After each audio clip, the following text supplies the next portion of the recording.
Catherine Bernardo at Alden Richards, nagpaalam na. Tuluyan nang namaalam sina Alden Richards at Catherine Bernardo sa kanilang mga karakter sa record-breaking na Hello, Love, Again bilang sina Ethan at Joy. Ibig sabihin, wala na talagang part 3 ang kanilang pelikula mula sa Star Cinema at GMA Pictures, na patuloy na humahataw sa takilya hanggang ngayon sa iba't ibang bahagi ng mundo.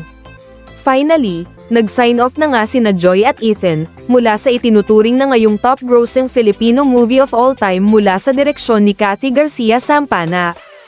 Feeling thankful and grateful sina Catherine at Alden, sa mega success na tinatamasa hanggang ngayon ng kanilang pelikula.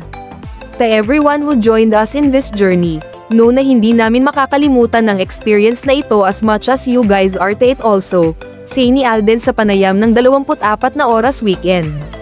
Ayon naman kay Catherine, abot langit ang pasasalamat ng buong production sa lahat ng sumuporta at nanood sa Hello, Love, Goodbye, at sa sequel nitong Hello, Love, Again.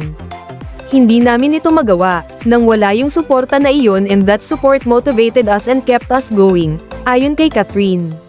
At sabay na pamamaalam ng Kath din kina Joy at Ethan sa sambayan ng Filipino. This is Joy, and this is Ethan, signing off.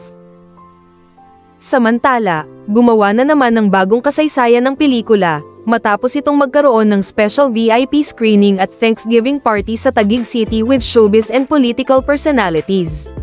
Present sa special screening si First Lady Liza Araneta Marcos, Senate President Cheese Escudero, at iba pang mambabatas at government officials. It's kind of like a happy cry, a fulfilled cry because parang na-realize ni First Lady yung home niya is yung husband niya.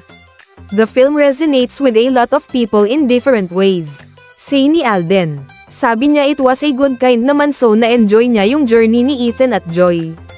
And then she also mentioned na napanood niya rin yung first part, dagdag ni Catherine. Lahad pa ng Asia's multimedia star, we're very grateful din naman talaga na mas nabibigyan tayo ng support ngayon ng ating government when it comes to the entertainment industry. Showing pa rin hanggang ngayon ang Hello, Love, Again sa mahigit 300 cinema sa iba't ibang panig ng mundo.